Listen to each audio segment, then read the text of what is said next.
As you know, there were many, many young black men who wanted to fly.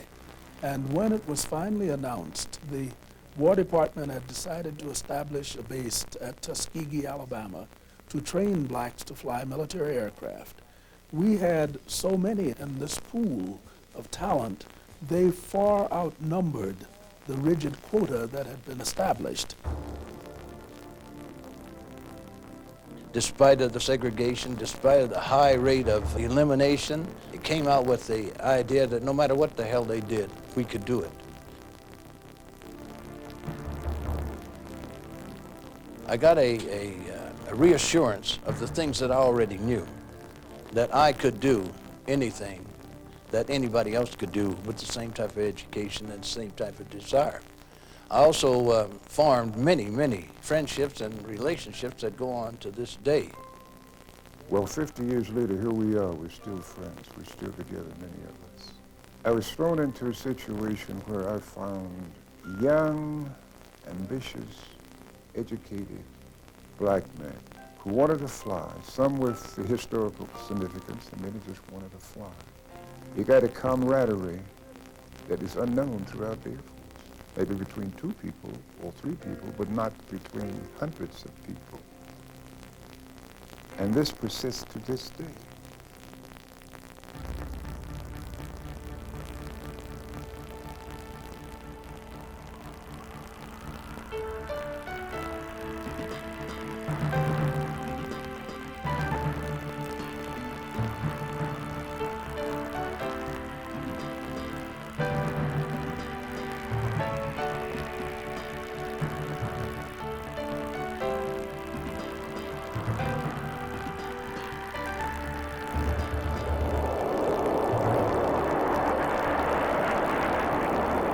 Welcome to Colorado Springs and the United States Air Force Academy. On this campus, 4,000 young men and women are training to become our nation's future military leaders. But the Academy is not alone. Thousands of other officer candidates are involved in similar programs at colleges and universities across the nation through the Air Force Reserve Officer Training Corps. Overlooking the cadet area is the Honor Court, which plays host to many monuments dedicated to people and organizations with the same ideals as those instilled here at the Air Force Academy. Of particular interest to us today is the Tuskegee Airmen Memorial, a living tribute to the courageous black pilots of World War II. One of those men was General Benjamin O. Davis, Jr. Born in our nation's capital in 1912, he attended Western Reserve University and the University of Chicago before going to the United States Military Academy at West Point. After graduating in 1936, he entered the Advanced Flying School at Tuskegee Army Air Base, Alabama, in 1941. He flew combat missions in World War II as the commander of the Tuskegee Airmen and served in various command positions before retiring in 1970. B.O. Davis made history by becoming the first black officer to become a general officer in the U.S. Air Force.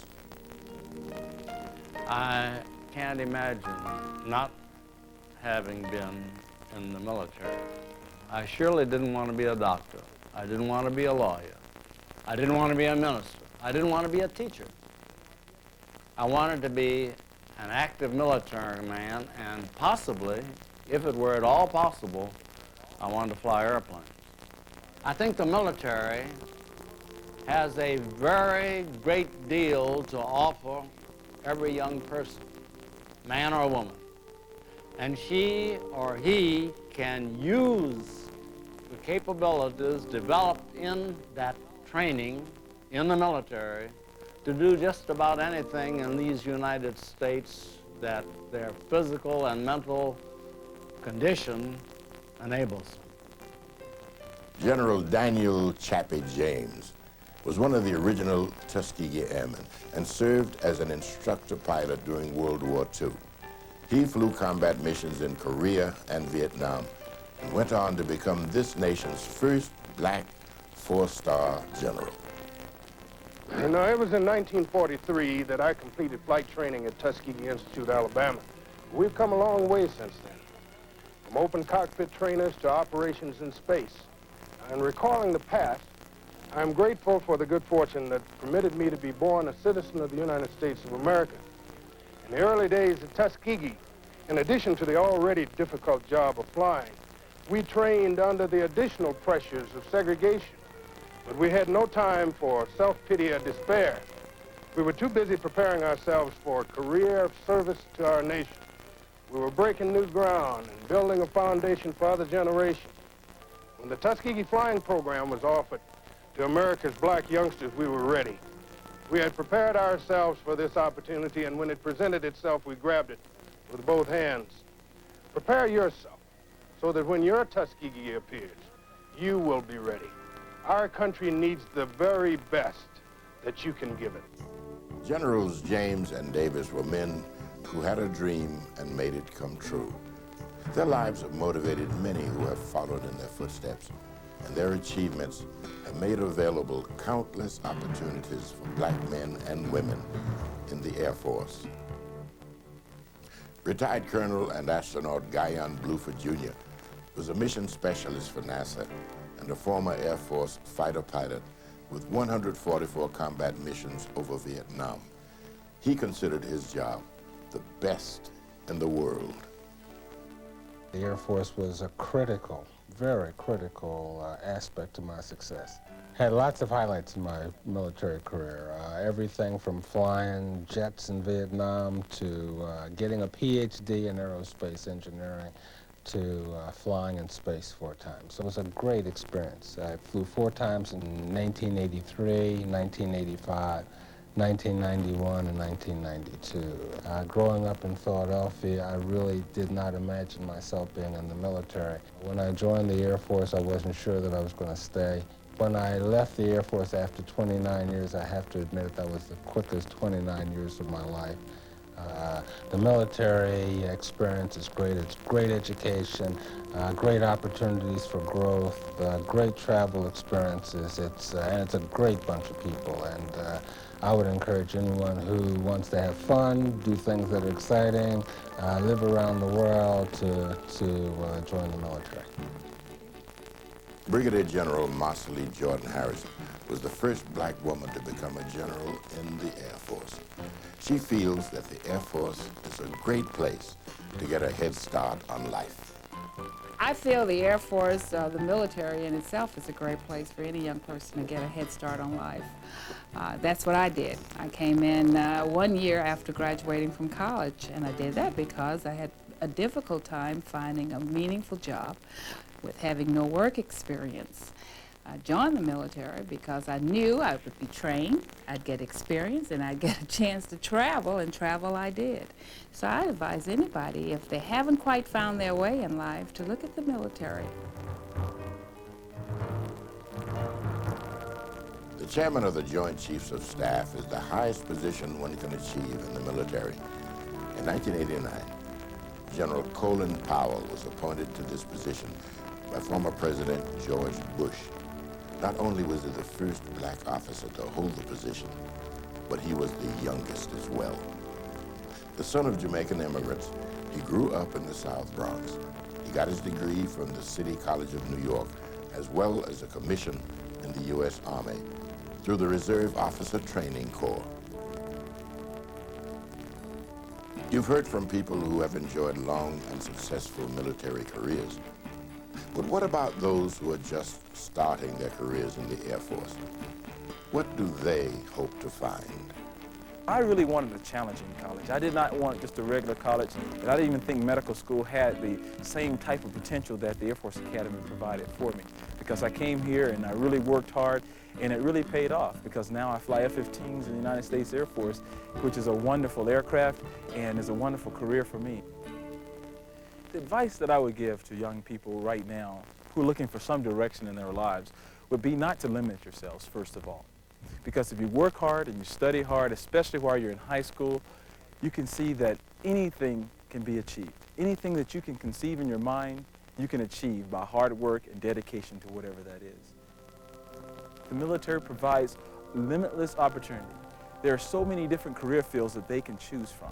If they're interested in electronics, for instance, they can be an electronics engineer. If they would like to fly airplanes, they can certainly do that because that is our mission. If they would like to be doctors or lawyers, we send them to medical school and they can get their degrees in medical school and come back and be an Air Force doctor anywhere in the world. It truly can set the sky as your limit. There's more to the Air Force than just flying planes. There's leadership, teamwork, and the desire to excel. Patrice Jackson graduated from the Air Force Academy in 1993 and has been working in the Office of Minority Enrollment as an admissions advisor. She enjoys the camaraderie and support she receives from her co-workers and the students with whom she comes in contact. One thing that we do when we go out onto the road is tell students that there is money for college. Whether you try for the Air Force Academy, whether you take ROTC scholarships or any other kind of scholarships, there is a way to get to school, and getting a college degree is really needed in today's world. And I relate to them. You know, when I was growing up, I had 3 other brothers, and my dad was enlisted. He didn't have that much money. My mom wasn't really working too much. She was more a housewife than anything. I knew I wasn't going to have that money for college, especially from my father. And because I knew that, I knew I was going to have to work hard to get some kind of financial aid to get to school. The big thing that I tell them to do is talk to their guidance counselor. That's what they're there for. The most important thing that a student needs to realize is that regardless of race, gender, color, ultimately it's going to be you who's going to decide if you will be successful. John Frazier is from Philadelphia, Pennsylvania. Along with the challenges the Air Force Academy offers, he also has enjoyed success as a member of the National Collegiate Champion Boxing Team. He's won his weight class 2 years running in the Academy's annual Wing Open Boxing Tournament. When I first came to the Academy, I hated boxing. I knew I had to take the class. They made me box in my squadron for intramurals, and I didn't want to do that. My first fight that I had was against a guy who had been to, he was an All-American his freshman year, and I had to get in the ring with him. I won that fight. That was my first fight that I won. I never intended to box, but at that point on, a lot of people had asked me, you know, they thought I was pretty good, so maybe I might think about going out for the team, and so I decided to go out for the team. And after that, it's been pretty good. One thing somebody told me when I was younger was that you're going to work hard sometime in your life. Either you work hard now and you get a good paying job and you get into school and do those things, and then later on in your life, when you have saved up some money, you'll be able to live a good life like you see some people live. Or else you play around now in school, joke around, mess around, and then you end up paying for it later on in your life. And so the time is now to start working hard. Ladies and gentlemen, your winner is 125 pounds by unanimous decision in the blue corner, John Frazier. Why would someone choose to go to the Air Force Academy? Kenyon Bell wondered the same thing before he made the decision to reach beyond his local horizons. The military didn't come in to play with me until my senior year. And I was fortunate that I was involved with athletics, which kind of got me interested in the academy. I'd say to make sure and keep all options open, because the first time I received a letter from the Air Force Academy, I said, no way, you know, it's not going to happen. But then once I started thinking about it a little bit more, see what I had in hand, then I started to see that maybe the academy was a good choice. And you know, I'm happy with the choice now. The military definitely is a third dimension that I wouldn't have had I gone to a civilian school. It's a side of things that I hadn't really experienced before and was a new challenge, and I really enjoy challenges. The military issued a new challenge to me, trying to incorporate the discipline that the military requires into my schedule. So not just having academics and athletics, but adding academics, athletics, and the military. So I would say don't close your mind to anything. Never cancel anything out. Compton is a long way from the foothills of the Rocky Mountains.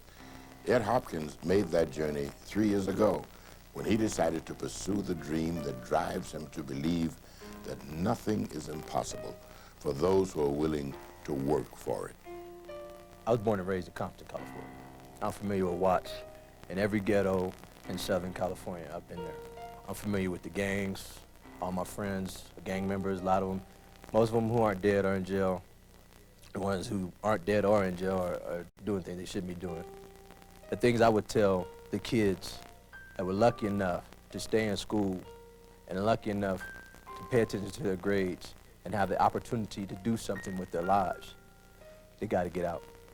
They got to get out for the simple fact that you got to get out in order to come back and help. Just going to any school is great, as far as I'm concerned. Getting an education on any level is great. But having the opportunity to get a top-notch education opens up so many more doors. And the more doors that are open, the easier you can get what you want, the easier you can help the people that you know that mean something to you. As Ed and the others move on, new faces fill the ranks each year. As new lieutenants begin their careers, new cadets begin their training. They come from the inner cities, the farms, the suburbs. All have different backgrounds, different aspirations, different dreams. But they have one thing in common: the desire to serve their nation and to succeed in today's Air Force. Who will be next? Who will fill the shoes of these cadets and young officers in the upcoming years?